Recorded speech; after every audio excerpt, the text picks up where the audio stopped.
Welcome to the Gamer Dad podcast, where we talk about all things Magic the Gathering and gaming. We strive to make things fun, fit into our busy lives, families, keep things casual, and show you how you can too.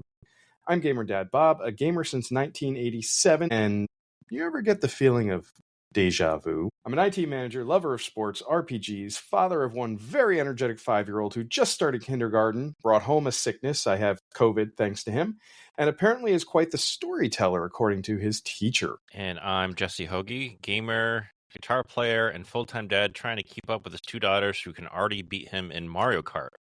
When I'm not teaching them how to drift, I'm probably losing a game on Marble Snap, drawing terrible hands in Magic the Gathering, or analyzing why gaming villains are sometimes way cooler than heroes. I just beat Expedition 33, and I'm emotionally broken. All right, So pause. buckle up. Pause. Yeah. So I just want to say I'm like super proud of you for finishing a game first and foremost, because I did finish it. This is not something that Jesse does. This is a big deal, chat, and anybody I powered listening. through it. Because I recall you saying at the end of Act 2, you're like, "Oh my God, what's the point?" I did. And then by the end of Act 3, I was blubbering like a baby again, sending you messages at like 10 o'clock at night. I was like, what the heck just happened? Yeah, I was the same way. It was a rough ending. The game just tugged on every emotion that you could find. So this is a big deal for Jesse, and he finished the game that I recommended, which is even more rare, mind you. Usually I recommend games to you. Yeah, so, slow clap for Jesse on that one. So next, I finished it so I can have my whole slate clean for Ghost of Yotai. Although now Hades 2 is coming out in 2 weeks. Yeah. Anyway, so buckle up, lower your expectations, and remember, if you learned something today, it was purely accidental. And remember, this podcast is sponsored by you, our listeners, so head on over to our Patreon, subscribe, give us a follow. There you can get exclusive content like our video podcasts. The only place you get the video now is here live, and then it's gone off to Patreon. Subscribers to Patreon also get notified when we post updates to our podcast recordings, and check out my new Gamer Dad Rules of Thumb series on YouTube. If you're a gamer, a parent, you might relate. Finally, don't forget to stick around for our trivia tonight. I'm sure I totally won't come up with it during the podcast and have one planned ahead of time. I promise. have one planned. I promise. All right, let's get into it today, because this is a fun one. We're going to talk about villains, video game villains in particular. Not just bosses, not just end of level. We're going to talk about the ones that scare us, the ones that make us laugh, the ones that just refuse to stay dead. This isn't a tier list or who's the greatest of all time, so we're not going to be arguing that. It's just all about the villains that stuck with us, the ones you still remember long after you put the controller down. And as you're listening, think about yours. Which villain do you still carry with you and why? So our first segment touches on the villains who never die. And I always argue that movies need good villains, and villains that never die is very important. And that's why I think the Marvel Universe did so well with the Thanos thing for a very long time, because they dragged him in as kind of the puppet master pulling strings and everything else. And the villains that never die are the best ones. Spoilers, I was just going to say something, one of Jesse's later ones. I mean, the Spider-Man 3 movie killing off Venom was like, what the hell was that? You killed off one of the best Spider-Man villains of all time in a movie. The best Spider-Man villain of all time, in my opinion. Like, so he is his yin to his yang. Mm-hmm. So, by the way, again, if I sound stuffed up, it's because my son brought COVID home from kindergarten, and I'm just on the tail end of it. I want to talk about a couple of early ones from the Nintendo days that didn't quite make it bubble to the top, but let's talk about Dracula from the Castlevania series and Mother Brain and Metroid. Those are some very classic immortal enemies, bosses. Dracula is always resurrected. He just always comes back, and it's usually the damn Belmont family that's doing it. So it's like, we have to kill Dracula. Shit, he's already dead. Let's bring him back and do it again. We need something to do for game number 2. And Mother Brain has been around forever. Now, I know Metroid has kind of moved away from Mother Brain being the bad guy, and it's definitely more about the Metroids, go figure, the title creature there. But Mother Brain was always one that was curious to me. It kept coming back in different ways. But my favorite bad guy that always came back is Dr. Wily. And I have him tattooed on my arm. There he is. Our dude with the UFO and the eyebrows, the Magnum PI eyebrows thing, you know? Did you ever watch Magnum PI, Jesse? No, I didn't. So Tom Selleck would look at the camera at the intro and do the eyebrows thing. And Dr. Wily's doing that as he's escaping in his thing. So who is Dr. Wily? He is a former colleague of Dr. Light. That's the protagonist good guy. And he turned bitter rival, jealousy being the root. And it's always the same cycle with Dr. Wily. Build these new robot masters. Then Mega Man tears through them. You go into his fortress, which is like a snake pit of traps and everything and some different bosses. And then you get to Wily, you defeat him, and he makes a dramatic escape. And you get through Mega Man 1, it's that. You get through Mega Man 2, it's that. And then Mega Man 3, you're like, yes, you finally catch him, right? He doesn't run off the screen or anything. And then his head pops and it's a spring. It was actually Dr. Wily robot, you know? And then in Mega Man 5, they frame Proto Man. That's a nice twist. But of course, it's Dr. Wily again. The bad guy isn't Proto Man. Are you kidding me? Get out of here. And he always has that UFO that I have tattooed. So that's always fun. He's iconic. And Wily always resonated with me as a kid because of he just never goes away. He's that bad guy. He's like, I'm just going to send all these robots at Mega Man. He's going to do his best. And of course, Mega Man's going to win because it's Mega Man. I mean, he's awesome. And then why is Wily so cool? He always endures. And persistent villains always feel mythic to me, right? It's not stale because it's the same guy. And it's like, why can't we beat this guy? Why won't he go away? He's petty. He's ridiculous. And yet somehow, for me at least, Wily is lovable. That's why I have that tattoo, because it's not just a game about Mega Man, Proto Man, Dr. Light, the robots. It's about Wily. And like the crazier thing is, like, I was thinking about it today as I was preparing for the podcast, and I was like, if you're a Dragon Ball Z fan, like Dr. Wily and Dr. Gero are almost the same person. And that's a weird thing of like branching evolution as far as characters go, because Akira Toriyama did not take any influence from Dr. Wily from Capcom. So these are two very similar characters who make robots, who are evil geniuses, whose legacy lives on after they're dead, because after Wily's dead, he created Zero in the Mega Man X universe. Zero contained a virus, the Sigma virus. So there's all kinds of stuff that's tied in, and like in Dragon Ball Z, Dr. Gero creates the androids, creates Cell after he's dead. Cell does things. It's so wild how much parallels there are. And I was Googling it. I was like, come on, Toriyama had to take something. He's like, that had to be Dr. Wily. Sounds like it. And it's not. There's no evidence that Toriyama took Dr. Wily and said, I'm making Dr. Gero this character. So, man, it's crazy how things work. It's like, we're going to take this trope here and we're just going to run with it. Capcom's like, we have our thing. Toriyama says Dragon Ball Z will have its own thing from the Red Ribbon Army. And they just ran with it. And it was so fun researching that and everything. I was like, come on, there's got to be something here. But there wasn't. So that's why Dr. Wily makes the first part of my list so fun, because he just doesn't go away. And these kinds of bad guys are the best ones, in my opinion. And that's why they're in segment 1. So Who do you mine, have, Jesse? Mine, it's two of them that are sharing the same kind of vein that won't go away. Mine are from two different games, also both published by Nintendo. And it is Bowser and Ganondorf. Two different games, Mario Brothers, Zelda. So, same general premise of like your Mega Man guy. They never die. They always come back. No matter how many times you think you beat them, they never die.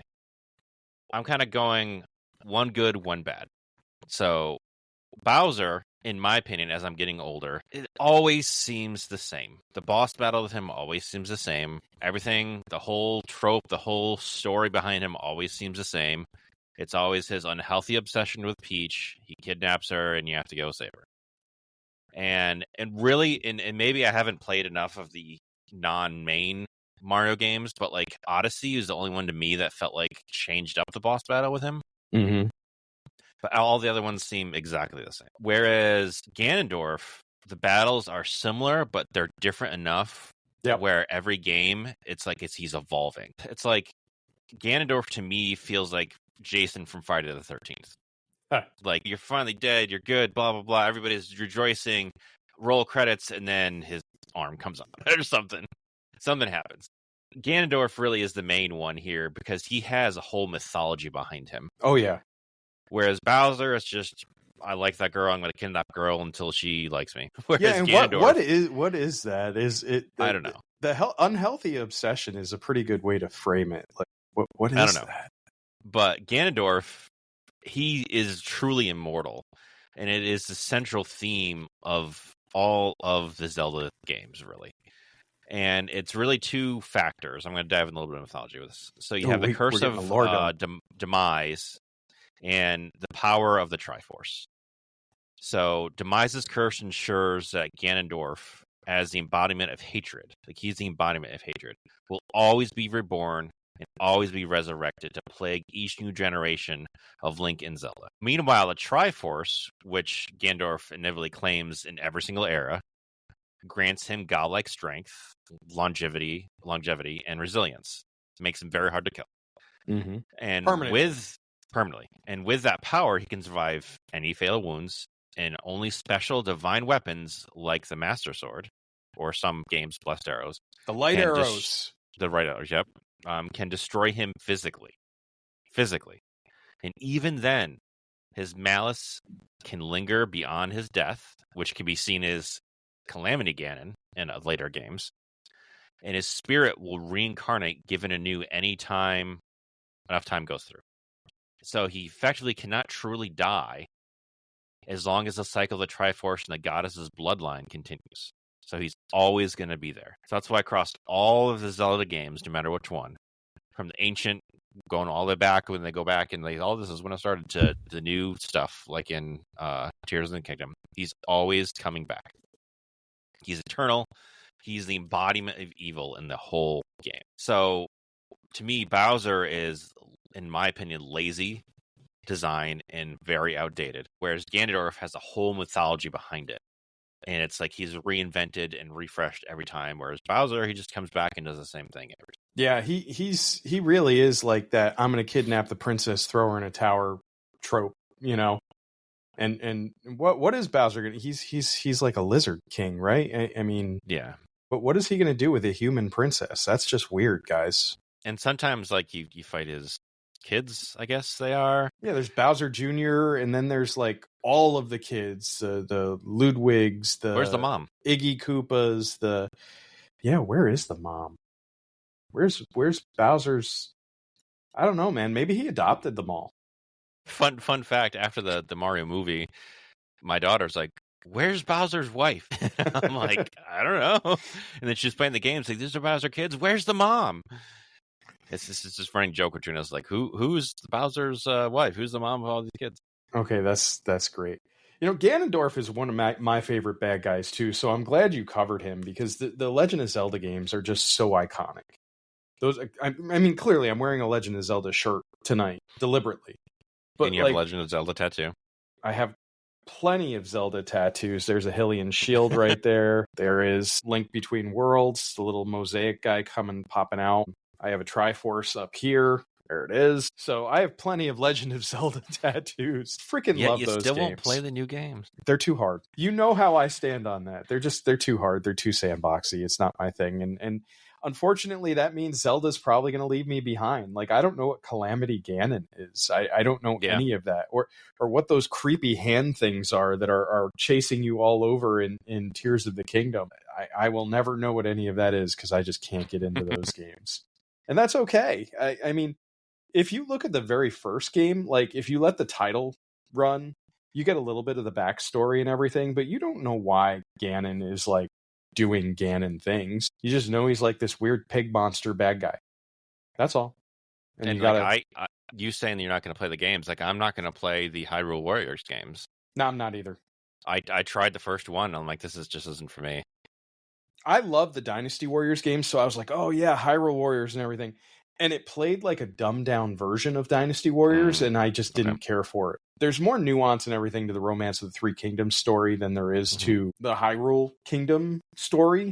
There's more depth to it. I mean, the Romance of the Three Kingdom I've got in 2 gigantic books on the bookshelf up there. It is a very long Chinese story. So there's a lot of material that they can build into the Dynasty Warriors games.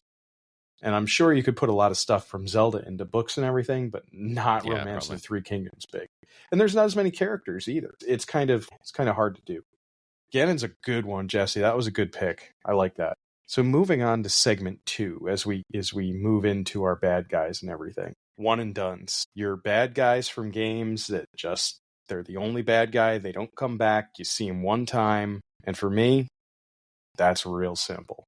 My favorite bad guy, period, hands down, no debate for me, is Kefka from Final Fantasy VI.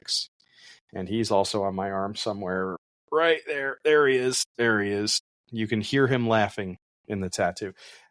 Jesse doesn't know that because he hasn't played the game. All I know is the magic card Kefka. That's quite okay. So Kefka's awesome. He's like, it's hard to explain because he's one of those bad guys that kind of wins at the midpoint of the game, like at the end of Act 1. But like, I was prepping for tonight and I was like, you know what? I have played this game, and I kid you not, I've probably played Final Fantasy VI start to finish like 30, 40 times. No exaggeration. And there's no lore dump on his origins within the game. There's some very small implications on where he started, what his deal is. So I was like, okay, I need to research this. So as I was prepping, the deal with Kefka is he was the very first human Magitech infusion experiment. Jesse's going, I don't know what that is. Nope. Listeners, if you don't know what that is, let me explain. In this world in Final Fantasy, humans are not born with the gift of magic. It has to be infused in them through very, very weird scientific genetic alterations to human bodies. And Kefka was the very first person that they succeeded with. But it was kind of unstable. You know, he got the power of magic and everything, but in the process, it fried his mind. So suddenly he's cruel and chaotic, and it just makes more sense than going, why is this guy just this weird psycho court jester mage clown type guy? And Kefka's insanity just, as the game goes, his sanity just continues to plummet, right? So you're playing this game and you get these what the hell moments throughout the story. Like near the very beginning, he decides, I didn't get the answer I liked from someone, so I'm just going to burn the entire castle down. Just punish everyone. Just burn them all alive. No big deal. And then later, he poisons an entire castle of people by poisoning their water supply. And one of the gut punches is like one of the soldiers comes up to him. He goes, you know, we have captives in that castle. And Kefka's like, well, they were stupid enough to get caught. By the way, where have we heard that before? Without getting too deep into our American politics, where have we heard that before? And he kills them too. He just doesn't care. And then you have multiple encounters with this bad guy as the game goes on. And you're like, finally, I get to kill this asshole. And you don't. He escapes. And he gets slightly more powerful, but he's really kind of nerfed, if you will. He's strong enough to put up a fight when you face him, but ultimately, he just doesn't go away until the end of the game, until the end of Act 1, where he actually achieves his goals. He finds these magic statues, the Warring Triad. That's a magic card too, Jesse. That holds the entire balance of magic in the world. And what does he do? He absorbs their magic. He stands in the middle of them and he absorbs their magic and becomes basically godlike because he absorbs all of their magic that supplies pretty much the world of magic. And he ends up destroying the planet, essentially. He tears it to pieces and it becomes the formal names for the worlds are the world of balance, which is the normal world that you're in, towns and everything. And then the world of ruin, where Kefka essentially rearranges the face of the globe. All the continents are shifted. Things that were buried underwater are suddenly above ground again. Things that were above ground are below. He shreds things up, and he sits in this tower of junk that he created. And he has this thing called the Light of Judgment. It's basically just a fire laser that he can torch towns with at will, because he can. And, you know, you get through the end of Act 1, and you're like, oh my God, we lost. We lost. And Act 2 starts and you have to find your entire party again, and you're traveling the world and getting your party back together. And finally you get to Kefka's tower and you get there and you get to the final area, and he gives this huge speech and monologue at the end about how irrelevant life is and how he wants to destroy everything. This guy is a true narcissist. And the battle, I'm going to show off tattoo again here, is this thing, right? So you start with this guy, and then you climb further and further and further up, and it's a 4-part battle, okay? And it's just epic, and you get to Kefka. And the way that they designed him, he's like this twisted angel form. So he's like a god. It's like, the Michelangelo picture where they're touching, kind of. Imagine Kefka looking like that, kind of just a little loincloth with some wings and everything going, just godlike. And the fight is hard. The music elevates. If you look up the final song, Dancing Mad, by the way, Magic card Kefka Dancing Mad, it's beautiful, absolutely beautiful. And I think there's a live performance of it done by the Final Fantasy Symphony. And he's got this signature move in this battle. It's called Fallen One. At least that's what it was called in the old SNES days. And what's it do? It drops your entire party to 1 hit point. There's no dodging it. There's no buffing against it. It just puts you down to one hit point. And you have to respond quickly. Either pop a Mega Elixir, pop a heal, do something. Because if you don't, he's just going to wipe you with his next attack. And if you're under-leveled, like I've done a couple times, because, again, every once in a while I like a challenge with this game, the fight becomes really unforgiving because you're not dishing out enough damage for him. And he'll get 2 or 3 swipes at you with that Fallen One that you have to respond to. And I remember this one playthrough I got through. I was under-leveled. And the character Locke, who is the thief of the party, call me treasure hunter, he's my last guy standing at this point. And I was like, oh my God, the fight with Kefka dragged on. And I just hit the attack button because that's really all he's good for. And I discovered that they built in these things called desperation attacks in the video game. And if you Google it, if you YouTube it, each character has a desperation attack that may or may not trigger when they're at critical health. And Locke's triggered, and it killed Kefka.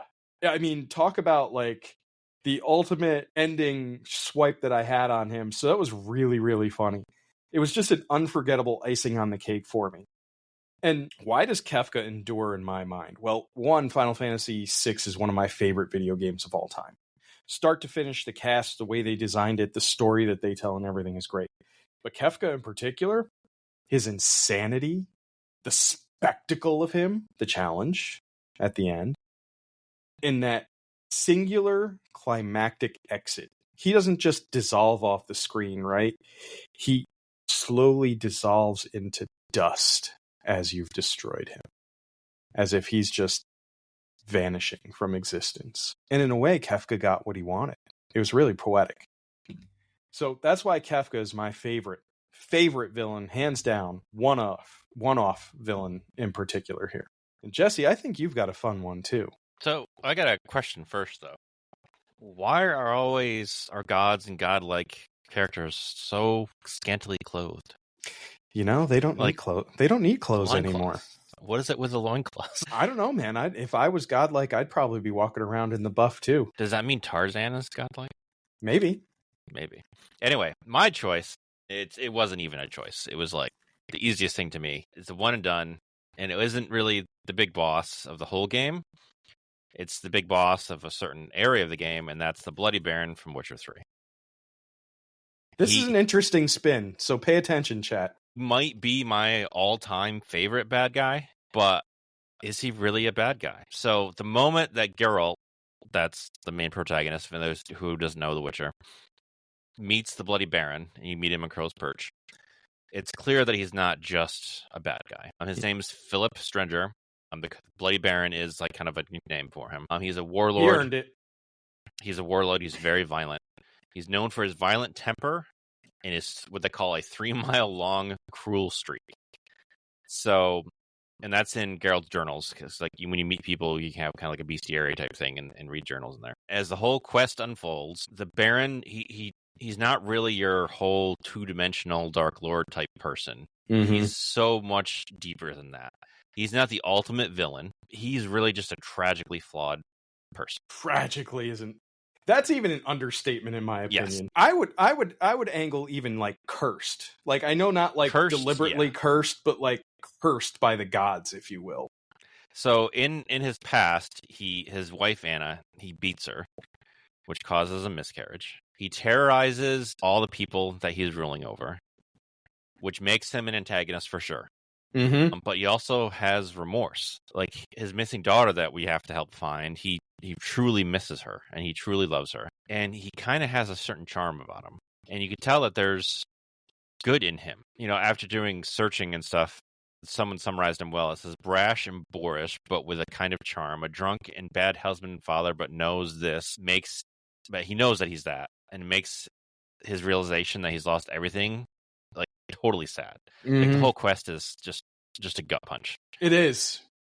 And the fact that he's so self-aware and you can tell that he has guilt is totally unlike any other villain, I think. Like most villains don't feel remorse. They don't feel guilt. And he does. And the writer themselves, the quest writer, says nobody is only good and no one is simply evil. A black and white world would be plain boring, as would a black and white game. So he is gray mortality to a T. Morality. Yeah. To a T. Yep. And his character kind of theme mirrors the themes of fatherhood and loss that Geralt has with Ciri. And I think that's a perfect way to start the game. That's kind of like, to me, the at least from when I was playing, the first big thing to me is Crow's Perch and that. And what a way to start the game, man. Like, it's amazing. Yeah, you are fully invested in the game at that point. Like you're like, okay, this is a massive quest, a massive undertaking with so many branches and pieces that have to pull it together. And you've got this one dude, the Bloody Baron, who you just want to punch. And Geralt but you feel bad about doing it. And there's even I think there's a certain part of the game where Geralt does hit him. Yeah, they fight. Yeah, because he's hammered. Yeah, and like they have like a fist fight, and really, like the way it kind of goes wrong is Baron is kind of like a dark reflection of what Geralt could be. Yeah, under different circumstances. Like it adds so much layers to the relationship, and like he sheltered and saved Ciri when she was running from something I'm going to talk about later, and she was an orphan. She was in need, so he cared for her and gave her shelter and protected her. And that's very good of him, which adds to the morally gray part. But he's not really a hero, and he's not really a villain. Like to like the definition of it, he is a tragic person, and it's often discussed along.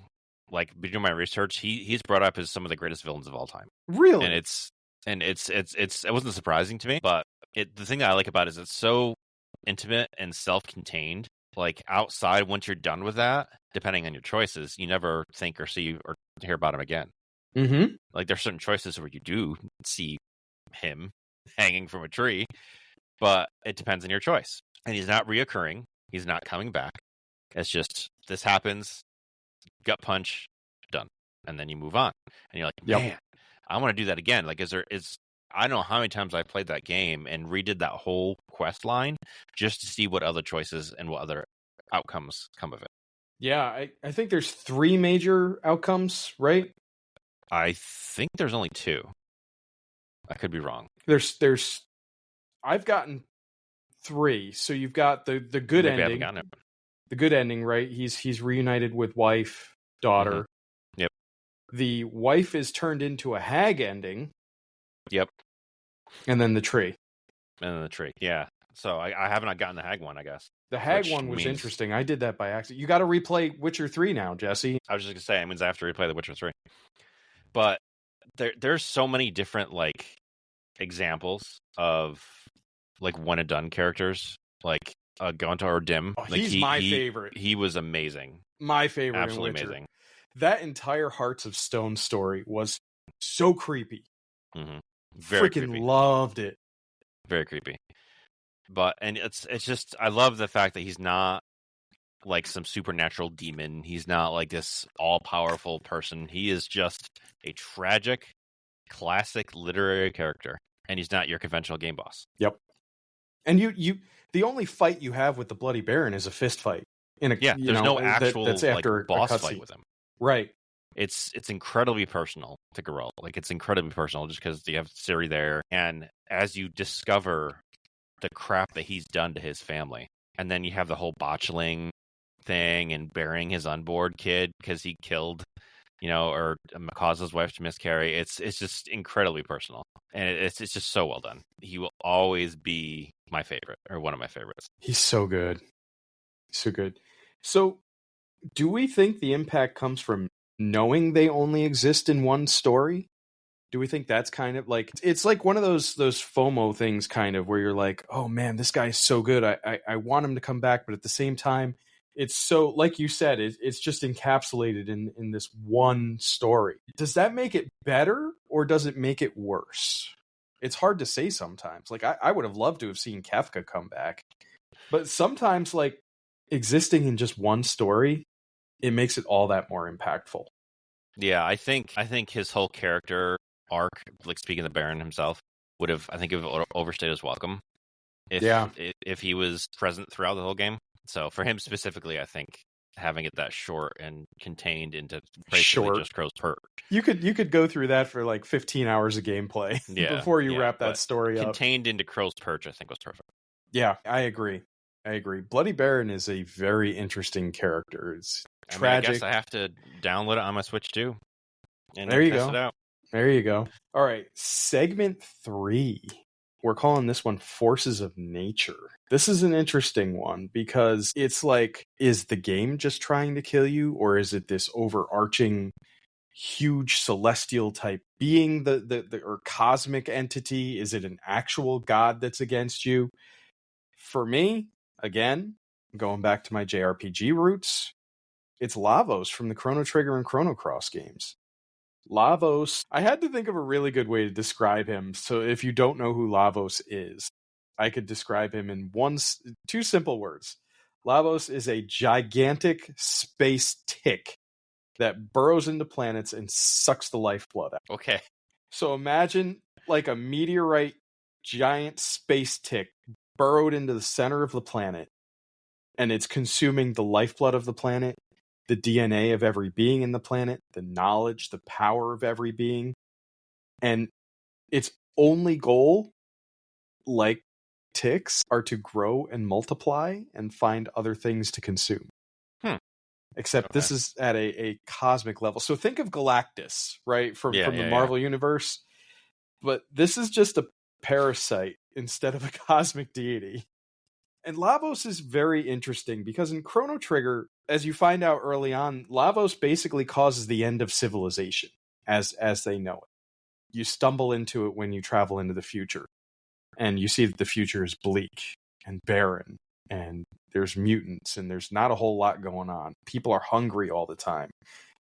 There's very few people around. There's robots. Lavos is always this lurking presence, just kind of looming in the background. You know that Lavos is the main antagonist.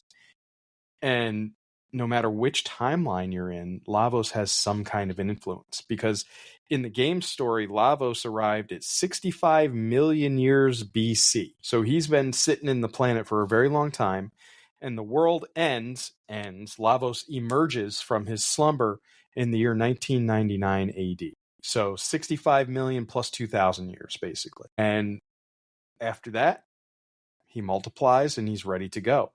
And you find this all out. And then as you go from each timeline to timeline, you find out his influence. You find out that in the Dark Ages that there's a very powerful mage who is trying to destroy Lavos, you find out. In the Age of Antiquity, which is even earlier than the Dark Ages, you find out that there is an advanced civilization, a powerful civilization that relies on magic, and they've got these machines, and they know that Lavos exists, and they're harnessing his energy, and that energy turns the queen of that era a little cuckoo. She's a little power obsessed, and his influence on there, and on her daughter named Shala.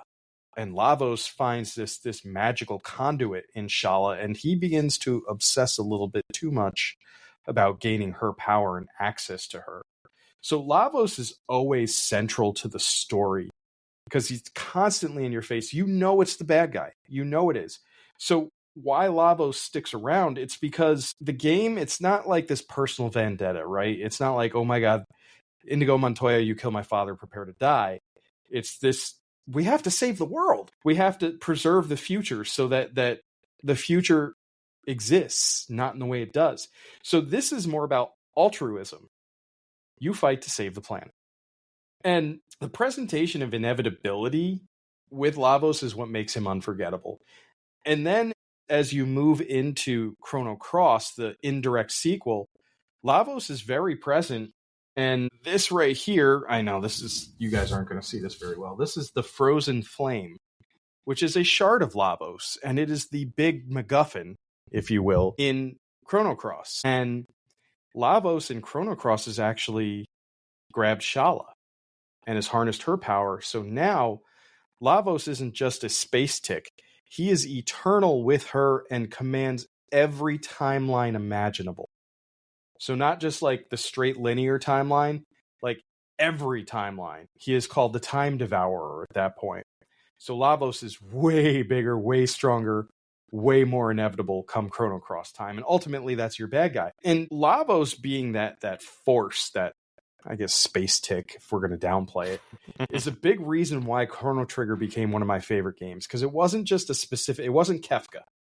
It wasn't this bad guy. It was this force. And you play that game, and there are several encounters you have with Lavos where he just wipes your party. It's a scripted battle, so you don't get a game over. But like, holy crap, how am I going to beat this guy? You're telling me I'm gonna level up enough to beat this guy toward the end of the game? Forget it. I also have a special shout out to another NES game.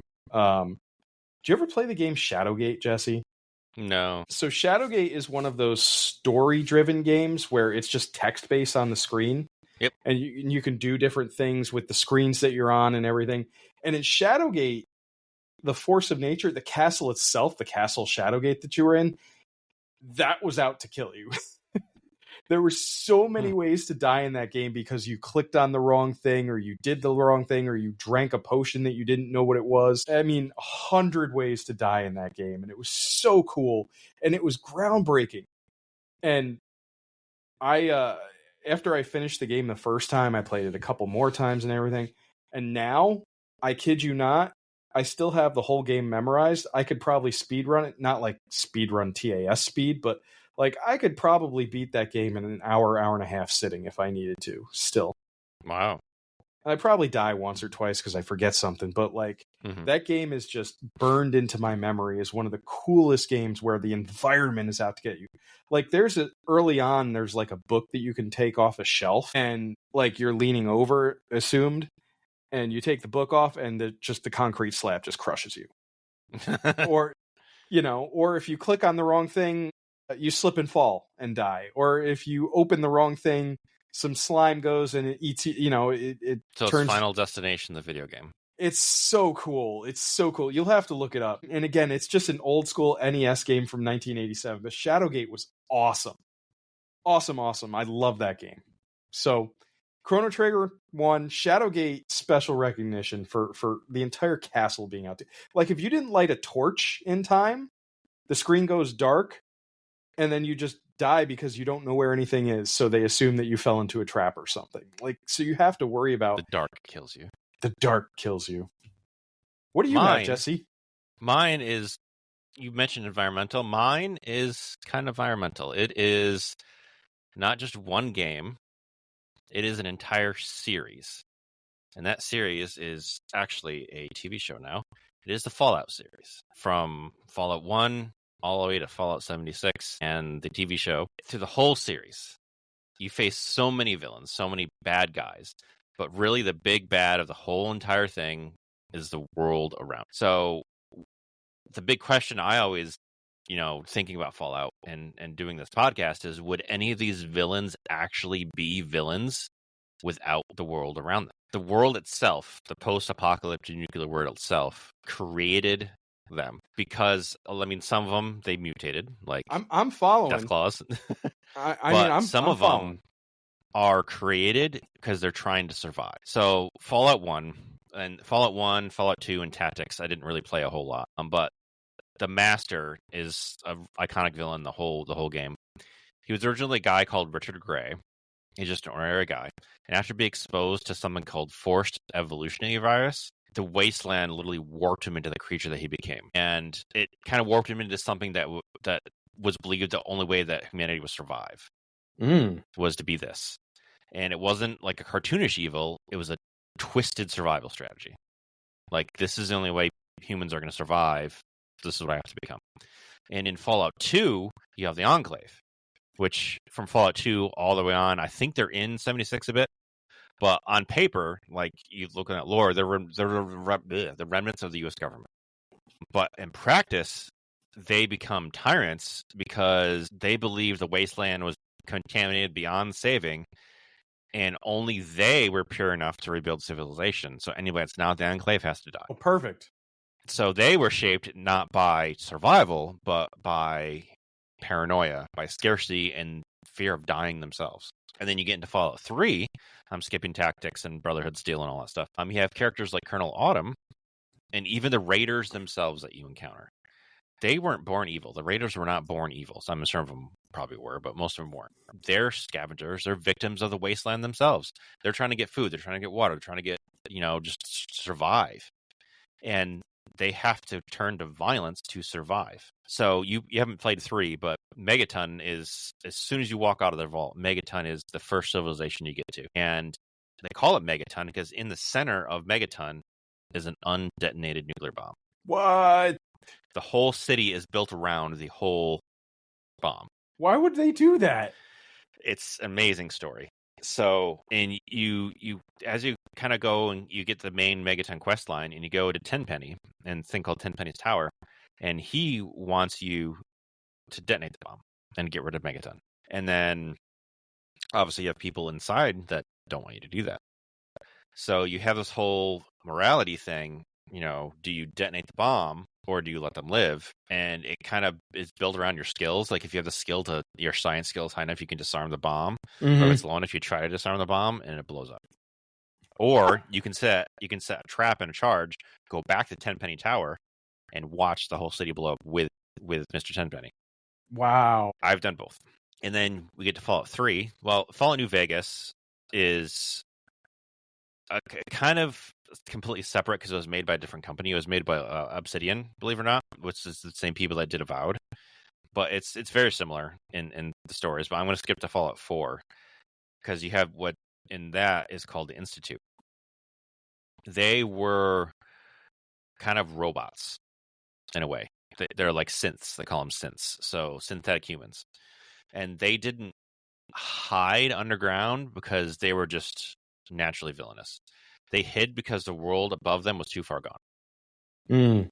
Like, they saw that humanity was gone and they wanted to just hide.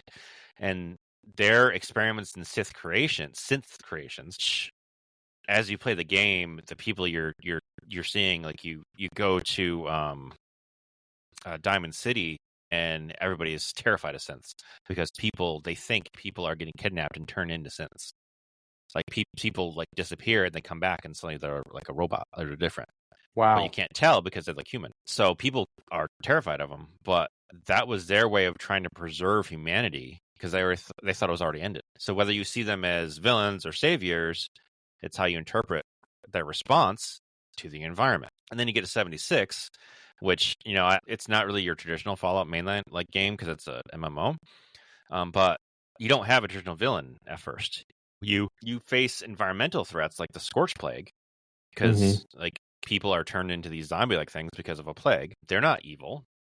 They're normal people that are victims of radiation, mutation, and disease. The world. And the villains in the game are just other survivors who just had misfortune and they're trying to survive themselves. So the whole series, from start to finish, and it's not finished yet, but the whole series doesn't give you someone to hate. It gives you kind of understand all the villains from my perspective because they're all trying to survive. And they're all trying to do what they think is best to survive. So you have the Enclave, you have the Master, the Raiders, Institute, all of them, Mr. House from Fallout New Vegas. They're all trying to do what they think they need to do to survive. And it just creates such a good world. And the whole central theme, in my opinion, of Fallout throughout the whole thing is survival demands cruelty. Sometimes. In New Vegas, you have Mr. House, but you still have Kaisar. that his whole thing, he reverts back to tribal, Mm-hmm. just pure violence to survive. The strongest survive, so I'm going to be the strongest, and I'm going to kill anybody else to prove that I'm the strongest. And that's the whole lesson, in my opinion, that Fallout teaches, is that in a world destroyed by war, morality doesn't die overnight. It's mutated, it's twisted, it's adapted, just like everything else in the world. That's really interesting because, we talked about in our game narrative design episode, the world of The Last of Us, right? And it's very similar. These post-apocalyptic worlds bring out the best and worst in people. And it's out of necessity, right? It's out of necessity to survive in this world. And evil finds different forms in a post-apocalyptic world. These people in Fallout are actual people trying to survive to protect their family, and some are actual mutated people that have no other thing to do because they can't help it. That's right. Of the mutations they have. That's right. So was it more fun, scarier, or less personal than like this character-driven villain? To me, I thought it was in a way scarier because I thought it was more realistic. Mm-hmm. Really made you think. Because I can totally see that happening. Mm-hmm. I can see shades of that happening right now. Mm-hmm. And it's like, if, I always thought, like, because Fallout 3 is like Washington, D.C., Fallout 4 is Boston, and obviously New Vegas is Las Vegas. To a T, I thought New Vegas was exactly what would happen to Las Vegas if something like nuclear bombs went off. To a T. And just like walking in 3, this is why I hope they remake Fallout 3 first, is like walking through the Capitol Wasteland is what they call it. Mm-hmm. Seeing the monuments, seeing like the Washington Monument, seeing everything. It's like, man, it's just in ruin. And then like raiders come out of it, or so you see someone like hiding in. It's just, to me, it was incredibly realistic. It's cool because in that sense, it doesn't matter what the monument represented anymore. Nope. It's just, this is where I'm. This is what it represents now. Yeah. And then like the whole, like another central theme is like a whole like hump for technology, trying to get an advantage on this other tribe that's also trying to get the advantage. Like in Fallout New Vegas, there's the battle for the Hoover Dam for electricity. Yeah. Some basic things like that. It's very realistic to me, and it's very, very scary because it 100% could and probably will happen eventually. That's insane. I can feel it as you're talking about it. It's like, God, I hope this doesn't happen in real life. Yeah. That's one thing, like the TV show didn't really get into like a big city. It was more like outskirts, but now in Fallout, like the season 2 is going to get into New Vegas. Mm-hmm. So I'm very interested to see how they do New Vegas. That'll be really cool. All right. It's time for trivia. Cue trivia theme music. No, I don't have trivia theme music. Sorry. I'm going to go first, and mine is villain themed for you, Jesse. So this is pretty fun. I think it's a softball, and God knows we say this every time, but this one's in your wheelhouse, and we just talked about this villain, so we're piggybacking this. In Ocarina of Time, I know you haven't played that one in a while. So long. There we go. I knew we were going to say that. Ganondorf is the king of what desert tribe? Gerudo? Yes! The Gerudo. The Gerudo, yeah, that's what it is. So, fun fact, Ocarina of Time was actually the first Zelda game to introduce the Gerudo as a people. It was. And their big lore hook is that only one male is born every 100 years. And that unlucky guy in Ocarina of Time just happened to be Ganondorf. So before that, all the Zelda games that predated it, you don't know the story of Ganondorf. You don't know his motives other than bad guy, Triforce of Power, trying to rule the Hyrule. And in Ocarina, they expanded on that. And they introduced the tribe. They introduced the Gerudo as a people. All the women. By the way, Gerudo Valley, that music from Ocarina of Time, one of the all-time bangers of video game music. Ganondorf was that one male. King of Thieves. Yeah, so good snag there, Jesse. That was really good. So Gerudo is in Breath of the Wild. And they're in Tears of the Kingdom. So that's why I knew it, because it's mentioned in that. Yes, that's why I was comfortable giving you that one, because I was like, even if he hasn't played Ocarina, I know the lore dump is there in the two latest ones. So this one is also a villain for mine, and is also something that you've played, and is also in your wheelhouse. Nice. And I think it is a giant softball. Which Marvel villain is the final boss in Spider-Man Miles Morales? Oh my God, it's been so long since I played that That's game. exactly what I said with Ocarina. Miles Morales, not Spider-Man 2. Not 1, not 2, Miles Morales. Holy crap. Is it Shocker? No, that's not my answer. Do you want It's his friend. Or is the friend's name? Like the real name, not the villain name. No. I'm Okay. not going to get this one, Jesse. It's the girl, right? It is the girl. What is her name? She's not the Prowler. Nope. Because that's his uncle. I don't remember her name. So her real name is Finn Mason. Mm-hmm. And her villain name is the Tinkerer. The Tinkerer. Man, The Tinkerer. I was never going to get that. You knew who it was. You just didn't know her official name. I do, because like I would give it to you. They build the tension up over the game so well, right? Like she's coming to dinner at Miles's house, and they're hanging out, and then it's like, oh no, she's got her own agenda. Man, you thought like they were getting romantic involved, like there was that hinted, but yeah. That game was really well done. All those new Spider-Man ones are. I'm looking very forward to the Wolverine game. He is my favorite all time, even more than Geralt hero. So the Wolverine game's going to be so. Quick aside: how does a developer create a Wolverine game for players to play that's still challenging when the character is virtually unkillable? Yeah, I don't know. Because I mean, like I guess if you cut his head off, or like in Logan, just shove a giant tree through him. Okay, so the Wolverine has to just age out in the video game, and his healing powers are diminished over couple hundred years. Okay, great. But that's always the conundrum when making a Wolverine game. It's like, well, if we're going to stick close to canon, it's like Logan's near unkillable. And I'm interested too, because it's the same people that made Spider-Man. Yep. And the movement in Spider-Man is a central thing. I think him swinging through New York City. Well, I don't know what they're going to do with Logan. It looks like they have him like adamantium wall crawling up buildings. Oh, is there gameplay for it? I think there's some gameplay footage out there. I'll have to look. I've kind of been purposely not looking because I feel like I'm going to get disappointed. I think that's fair. I'm excited for that one. So segment 4. This one I came up with directly. I didn't get any help, but I thought this would be a fun one to go over because there are comic relief villains in games, and they're important for game structure. So who are your favorite comic relief villains? But mine, I know, guys, I'm predictable. It's a Final Fantasy game. Who saw that coming? Nobody. It's Final Fantasy VIII, though, in particular, and it's Biggs and Wedge. Biggs and Wedge make their first appearance in Final Fantasy VI at the very beginning, and they're basically obliterated in the first scenes. So, okay, they're there. Fun fact, Biggs and Wedge in Final Fantasy were named for Biggs and Wedge from Star Wars, Luke's friends. Yeah. They were named for them. So Biggs and Wedge in Final Fantasy VIII as the centerpiece, the gag villains are a couple of Galbadian soldiers. Who's Galbadia? What does that mean? It's just a faction of soldiers. And they're running gag characters, and each time they reappear, their ranks have been demoted. So each time you run into them, you beat them, and then they're punished for it, and they're mad.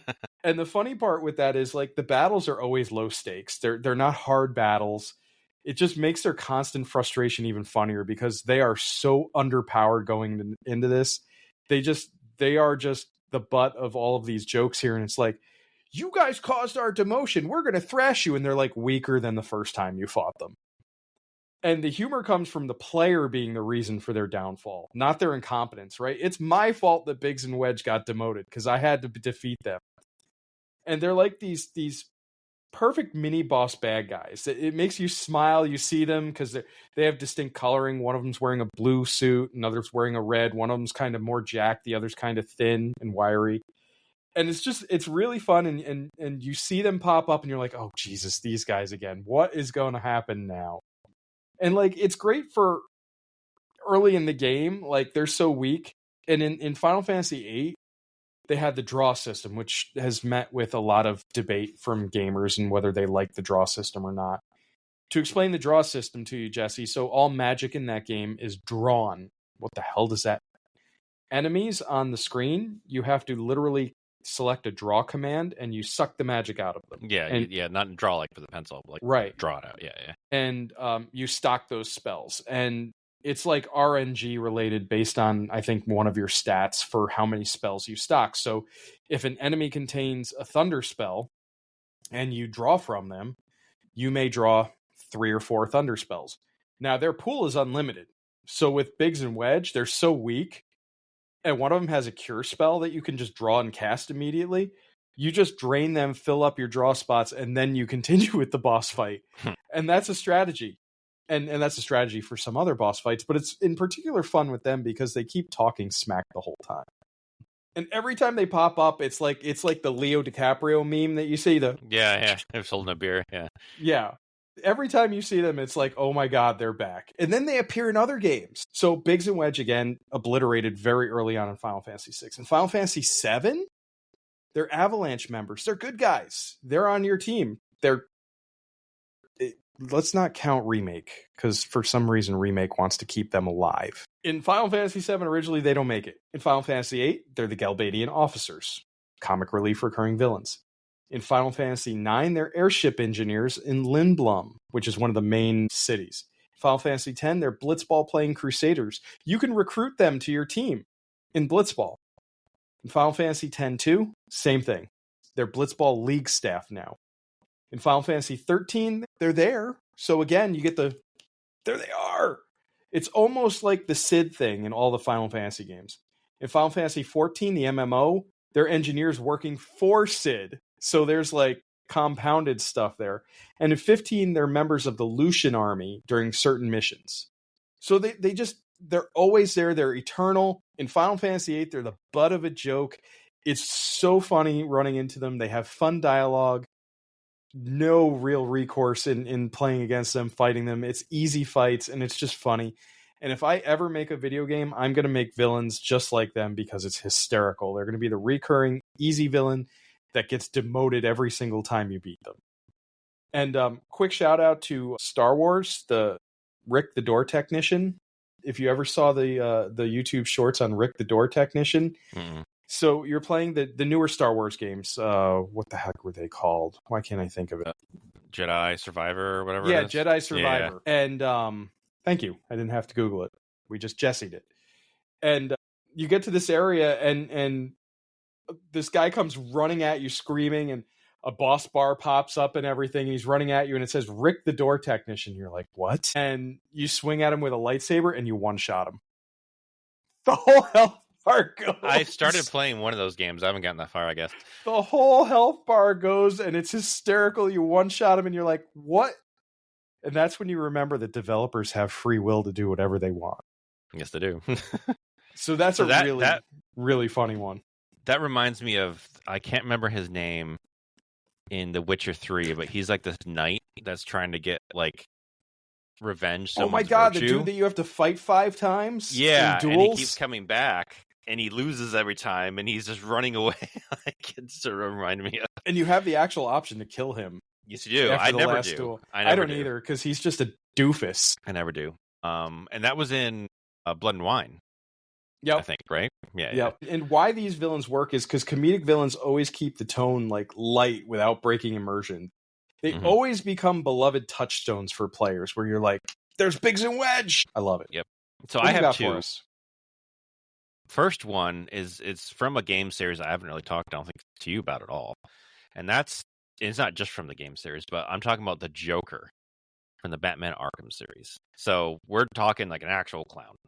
So he is like, I thought, like, you have what's his face is the lead singer there of 30 Seconds to Mars. He was Jared Leto. I think he tried to be this in some of those like Suicide Squad movies, but I don't think he hit on it. But it's dark comedy at its finest in the Arkham series because he's absolutely terrifying, but he is so funny. He's constantly cracking jokes. He's constantly taunting you because you play as Batman, and he's just making light of horrific things that he's doing. Like, it's like, oh, look what I just did. I just blew this guy up. So and it's fun not fact. Slapstick. It's like twisted. It's sadistic. It's very absurd. Do you know who voices Joker in those games? Mark Hamill.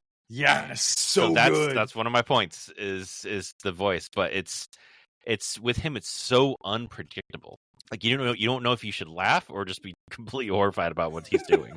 Because one moment he could be joking about Batman and how he's brooding and blah blah blah, and the next he's murdering a whole bunch of people. So it's comedy and menace, and the voice acting is really what gets it. Because he does it. He does the voice in the cartoons too.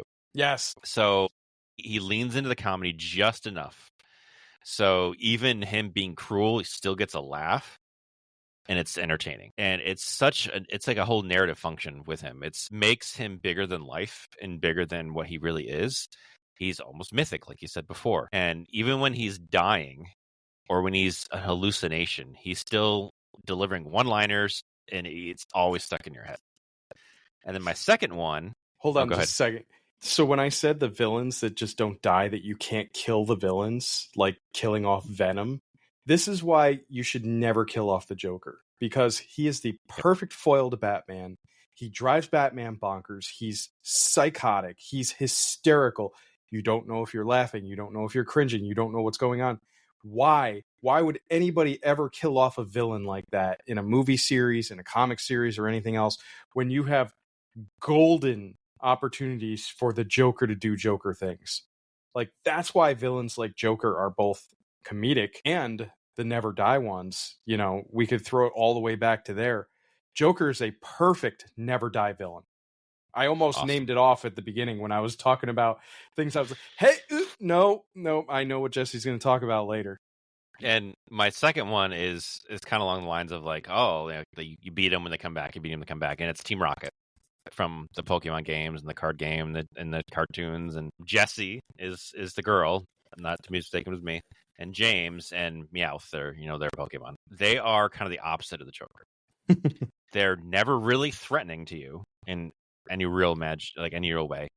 They're just bumbling idiots with schemes that are just doomed from the start. And their whole comedic part is them failing, because they're always failing, and everything's botched. From stealing Pikachu or any other rare Pokemon they're always trying to do, and they always end in some explosion or a pun or some gadget that malfunctions, and it's always predictable. That's always the punchline. And it's very sometimes self-aware, because sometimes they break the fourth wall by cracking jokes about the Pokemon world or exaggerating their evil intentions. And just like with the Joker, it's a narrative function. It lightens the tone of sometimes very serious games, because it's the younger players are playing it, and they never really feel overwhelmed by the villain, because they know they're going to beat them, and they're just there kind of just to be there.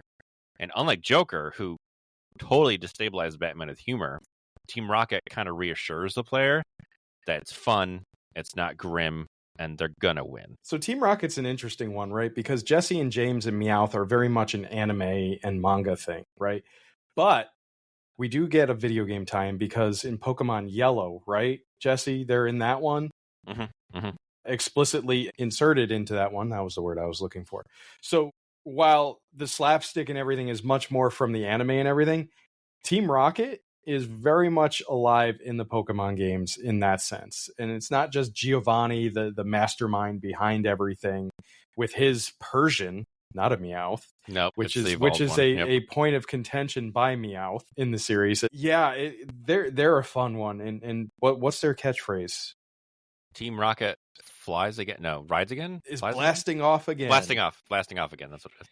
Yeah, and that's their crack, is they're getting blasted into the sky through a Pikachu Thunder Shock, or one of their gadgets exploding or something else. It's the best. Fun fact about me, outside of like Ariel, Jessie from Team Rocket was one of my first anime crushes, for sure. I had the hots for... There's a weird redhead theme there too, which is odd. I guess I like redhead animated characters or something. Speaking of redhead, mine from the earliest that I can think of was the Wendy's chick. I love it. Yeah, that's embarrassing. Listen, we're old. Okay. Very old. We're old. So do you think their humor adds like charm, or does it undercut the stakes for you? The two ones that I mentioned, I think it adds to it. Like, it is completely like Team Rocket is not really required for the story, Mm-hmm. but it makes it lighthearted and it makes it, doesn't makes you not take it seriously. Whereas without the Joker, I don't think there's other villains like Bane and the Riddler and whatever, Yeah. but he is the yin to Batman's yang. Yeah, he's the foil, right? He's the one that gets under Batman's skin more than any other villain, without question. Like even when you're gonna beat him, and he's not gonna succeed, but it's the unpredictability of it. Mm-hmm. Like you don't know what he's gonna do next. You know when he's gonna pop up. You don't know what he's gonna do, and it just makes it more fun. It really does. I agree.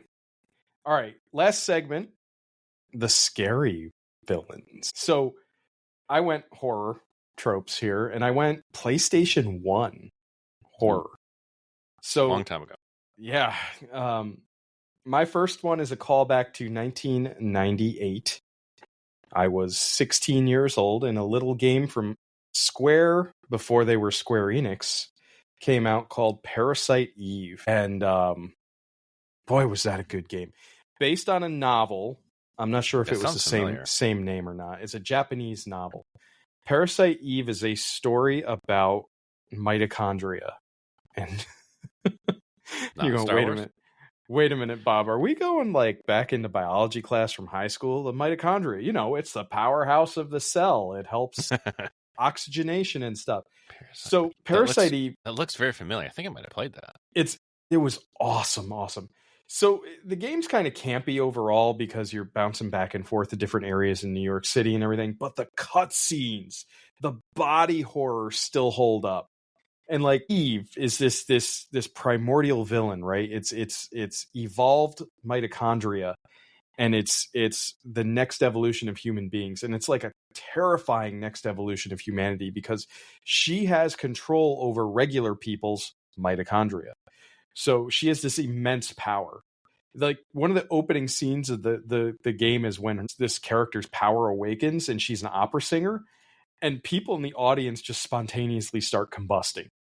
She just triggered all of their stuff to flare up, all their mitochondria to fire at the same time, and they just spontaneously combust. There's another scene in the Central Park Zoo where she shows up at a performance, and the audience members turn into a ball of goo.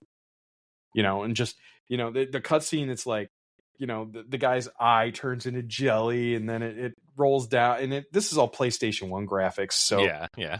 But like, that's terrifying. Even for a 16-year-old, you're like, what in the world is going on? And even as a player, you're like, again, this is another theme here. How am I going to beat her? Like, first of all, your character is immune. She's got some kind of a evolutionary edge here against Eve. Mutation or something. And she's able to survive this. Turns out you find out that she was also experimented on, like Eve was experimented on, just in a different way. So she, again, the yin to the yang, as you'd say. And you go through all of New York City and everything, and Eve's main goal is to produce an offspring. And this is a very mature audience's game because like she raids a sperm bank to find, the right donor for herself to get pregnant. She does. She succeeds. She has a child. The child is the final boss, and it's just holy crap. The game just, it starts at an 11 and it stays there as far as like the horror, if you will. And of course, my second one is just a callback to the Resident Evil series in general, but in particular, the original game still is one of the best for me. I remember getting the Resident Evil Director's Cut. Hold on a second. Sorry, you don't need to hear cold sounds from my sinuses. Director's Cut. And that game was so cool because the way they use the mansion, right? You get that claustrophobic nature of traversing the hallways. You have the silence because there's not a ton of music in that game. The tension, the jump scares, the zombies just appearing around corners. And then there's that hallway where the dogs jump through the windows at you. Mm-hmm. I remember that. Man, that was just iconic. And the mansion itself, just fully immersive dread. Then Resident Evil 4 comes around. By the way, Parasite Eve and Resident Evil 2 released the same year. Wow. Resident Evil 4 comes around, which is obviously the best game, objectively. I don't want to hear it. And that stands out as a favorite for me because it took that formula and it amplified it. The pacing, the enemies, the atmosphere, everything about that game, the Las Plagas, the parasite things, and they, They their turned the heads, yeah. zombies into something a little bit more than just lack of agency. They were controlling things. They were hive mind. It was really well done. And Resident Evil 4 stands out to me. And again, like we've described in other podcasts, the chainsaw guys and the gore when they get you and everything, like that is horror to the letter. And it was really, really well done. And why these games endure, why Resident Evil 1 still hits for me, is they hit me at the right age when that fear kind of sticks. Resident Evil 1, I was probably 15. They're not just monsters. They create this immersion in these games that so few games had from before. It's like Mega Man. You're just traversing side scroller. Metroidvania games traversing side scroller. With Resident Evil, you're there. You are in that mansion with your characters. It's 3D. It was just, man, that was it. That was pinnacle horror gaming for me. Scary. And I know you're taking a different approach to scary. So why don't you hit us with that one? And ironically, you talk about Resident Evil. Resident Evil 9 was announced today. Yeah. At the Nintendo Direct. So I also have two. And the first one is probably not what you would imagine or describe as scary, but it's the Guardians from Zelda Breath of the Wild. So you probably didn't encounter them because I don't think you really got... Oh, you did. Okay. I got absolutely murked. Yep. So it's like the first time, like, and you'll never even, like, granted you replay it, you know what to expect, but the first time you come across a Guardian and the music starts and the targeting noise starts and that you see sound like haunts me the to this laser, day. you're like, what is that? And then boom, you're And obliterated. you're absolutely just roasted. obliterated. And it scares absolute crap out of you too. It's like you get anxiety when you see an ancient thing in the ground. Like, is that going to pop out? Is it going to twist around and look at me? Like, Yep. And like the music, for me, the music and the sound effects of it are what really drive it. Because you could be running along on your horse or walking along, and then you start hearing it. And you're like, where is it? Where is it? Where is it? And a lot of times, by the time it targets you, and you see like the red dot on you, It's too late. Really? It's too late because you can't run anywhere, and you can't get behind anything. You're gone. You're just gone. And as the game goes along, you go against different type of guardians. You have some that fly. You have some that actually are on spider legs that walk around. You have some that are just buried in the ground that their head just whips around and flips at you. Yeah, that's what I remember. They get harder and harder, and actual like defeating him, like the actual battle itself, before you get like over leveled and get all like the end game stuff, it's incredibly hard to beat them. Yeah, I remember like the first one I encountered, I was like, I have to beat this thing, don't I? So like, and when you get going, like you'll get to the point where you have like a metal shield, and you can, if you time it exact, you can deflect it, and it will go back and hit them in the eye. Or if you have a Hylian shield, you can just block it, and it'll just kind of reflect off. But it's even to the end, like even when you're at the end of the game, about to go against the final like incarnation of Ganondorf, it's still stress inducing to come across one, because you don't know, if you mistime it, you're gone.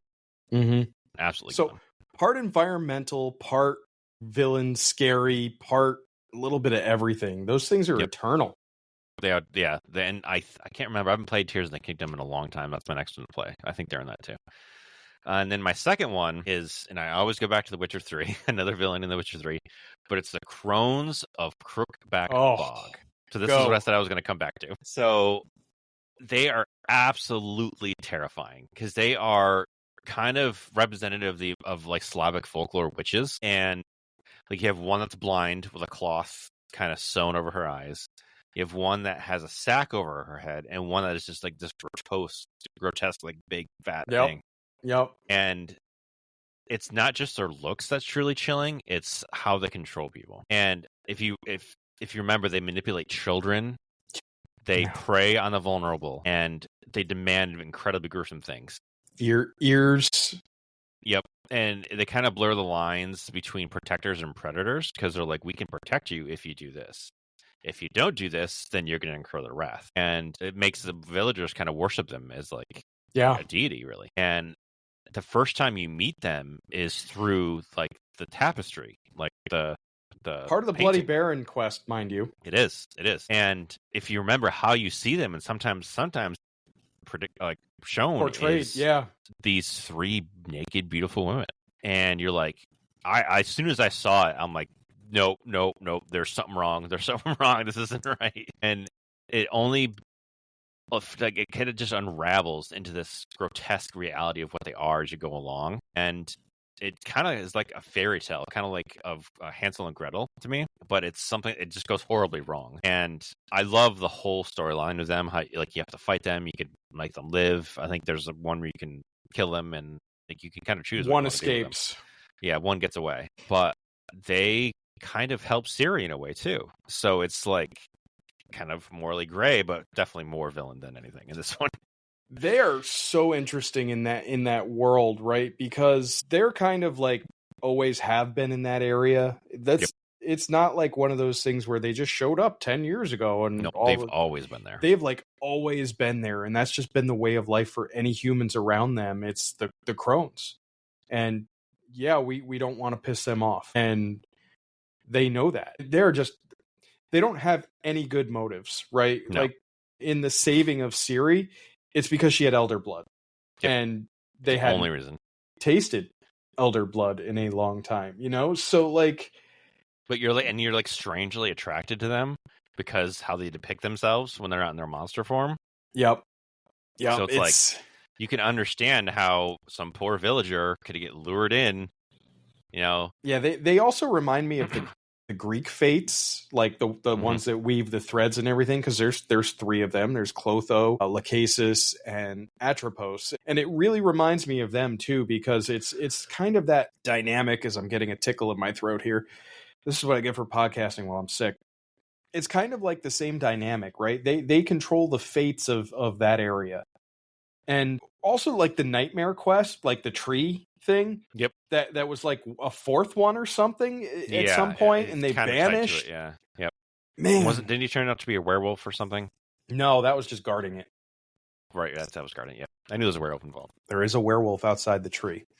But yeah, that story, it's just, and again, Witcher 3, the creepy factor with those guys, so awesome. Yeah, I'm going to download it on the Switch too when I'm done here, actually. This makes me want to replay it too. So, do you think modern games pull it off as well? Like, or are modern game villains better?